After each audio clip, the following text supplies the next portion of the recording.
உலகத்தில் பிறந்தார் கிறிஸ்து என்பது கிறிஸ்துமஸ் அல்ல. எனக்கு பிரியமானவர்களே, உங்களுடைய வாழ்க்கையில் கிறிஸ்து பிறப்பதே மெய்யான கிறிஸ்துமஸ்.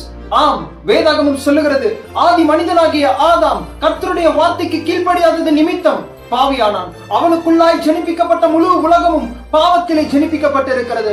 ஆனால் இரண்டாம் ஆதாமாகிய இயேசு கிறிஸ்துவோ வேதம் சொல்லுகிறது, பரிசுத்த ஆவியானவராலே கற்பம் தரித்து நீதிமானாய் ஜீவியத்தை ஜீவித்தார். சிலுவை பரியந்தமும் தம்மை பிதாவிற்கு எல்லாவற்றிலும் கீழ்ப்படிந்தார். அது மாத்திரம் இல்ல, நம்முடைய பாவங்களை கல்வாரி சிலுவையிலே சுமந்து தீர்த்த தேவாட்டு குட்டியானவர் மரித்தார். 3ஆம் நாளில் உயிரோடு கூட எழுந்தார்.